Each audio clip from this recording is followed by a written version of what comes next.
In the 1960s, television sets and outdoor antennas became a common feature of suburban homes.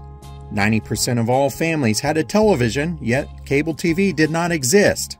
There were only 3 channels, which were the National Broadcasting Company, the American Broadcasting Company, and the Columbia Broadcasting System. People were connected in ways that they had never been before. Some of the most memorable moments of the decade were seen right on the television screen. On September 26, 1960, the United States witnessed the first televised presidential debate. The 2 candidates were Senator John F. Kennedy of Massachusetts and Vice President Richard Nixon. Nixon appeared to be nervous, uneasy, and sweating in front of the camera, while Kennedy seemed to be youthful, calm, and confident. Kennedy went on to win the election later that year. This televised debate set a precedent for the importance of media image and appearance in American politics.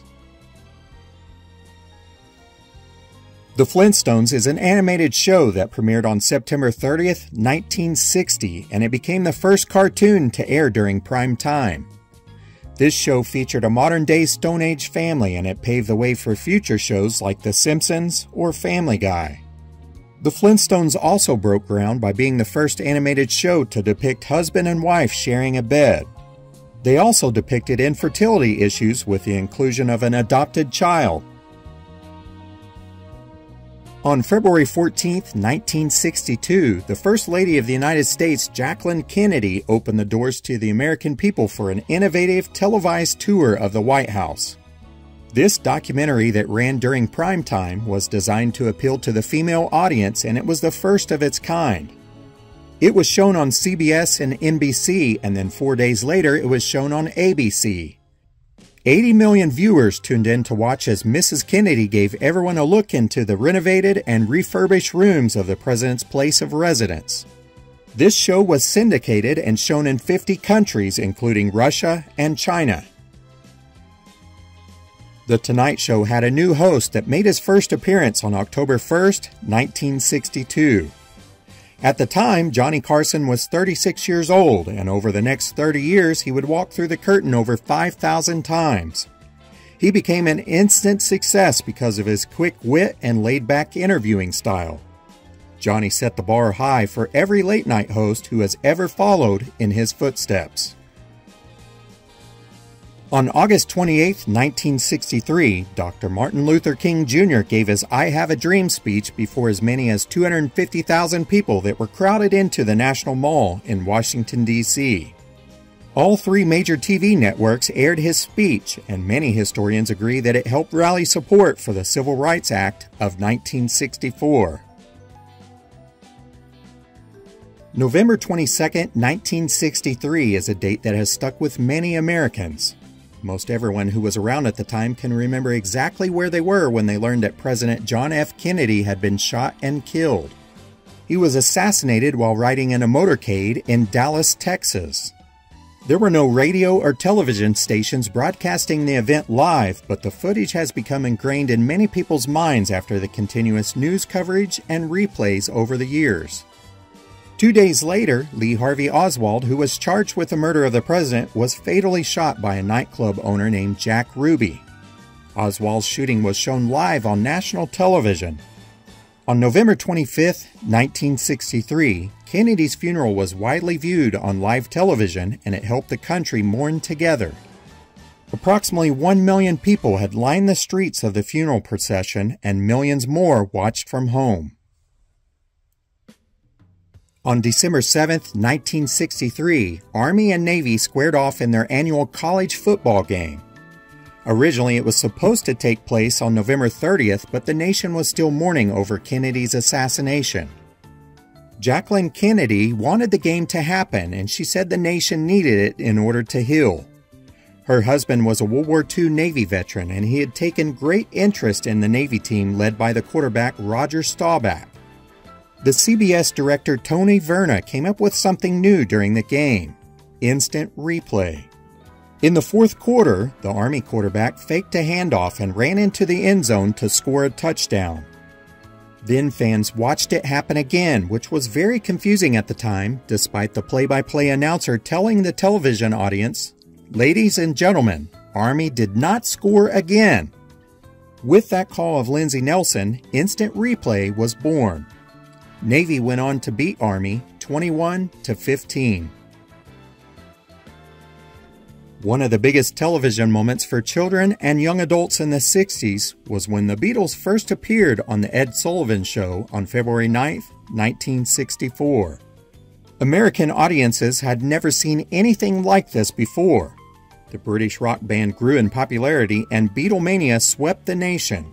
The show was viewed by 73 million Americans, and virtually every teen girl in America became obsessed with the music, hair, and electrical stage performance.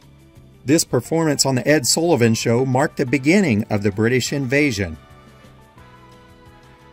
During a decade of heavy politically charged news, CBS's first Peanut special aired on television and warmed hearts everywhere. A Charlie Brown Christmas premiered on December 9, 1965. Linus even read from the Gospel of Luke. Vince Guaraldi's jazz score replaced a traditional laugh track, and the rest was history. This program was an instant hit, and it spawned off many other Peanuts animated specials. People all over the world have been enjoying this animated Christmas classic ever since. The first Super Bowl aired on January 15, 1967. It was originally called the AFL-NFL World Championship Game, and it was the first time that the newly merged American Football League and the National Football League held a title match. This game remains the only Super Bowl that was simultaneously broadcast on two different television networks, CBS and NBC. Both networks utilized their own announcers and camera equipment. The Kansas City Chiefs and the Green Bay Packers made football and television history that same day. The final episode of The Fugitive's two-part finale was the most watched episode up until that time. Audiences thought the show was both compelling and thrilling, with the character Richard Kimball, played by David Jansen, getting closer to finding out who the killer of his wife was. The first part aired on August 22nd, with the second part airing on August 29th, 1967, and it was seen by over 30 million viewers. Sporting events frequently run longer than their scheduled broadcast, and networks have built-in buffers to accommodate for that, but it wasn't the case on November 17, 1968. The Oakland Raiders were playing the New York Jets, and with just 65 seconds left, NBC switched off the game and moved to its previously scheduled made-for-TV movie, Heidi. The Raiders scored 2 touchdowns in 9 seconds, but no one saw it. Fans at home were outraged.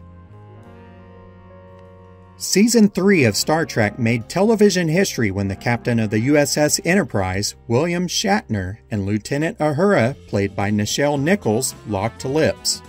This was considered to be the first interracial kiss in U.S. television history, and it took place on November 22, 1969. This was a groundbreaking kiss between a white man and a black woman on broadcast television. On July 20, 1969, America won the space race when Buzz Aldrin Jr. and Neil Armstrong became the first humans to set foot on the moon. It's been estimated that 652 million people watched the global broadcast. That was about 20% of the world's population at the time. As Armstrong put it, that's one small step for man, one giant leap for mankind. Kermit the Frog taught us to love and accept ourselves on November 13, 1969, when he belted out the lyrics to "It Ain't Easy Being Green." Kermit was singing about his insecurities, and it was groundbreaking for the time. Before long, Frank Sinatra recorded a version of Kermit's song, proving that the show's use of music as a teaching tool wasn't lost on adults.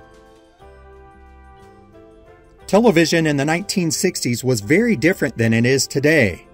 With no movies to rent or online streaming, people were only allowed to watch what the networks put on, and that's it. Viewers more than likely saw what their friends, family, and neighbors did. There wasn't a huge variety of shows like there are now, but people were completely happy with what they did have. Think about that next time you can't find anything to watch on 300 channels or the various streaming services that we have today. I hope you enjoyed this little episode on the biggest TV moments from the 1960s. Thanks for watching.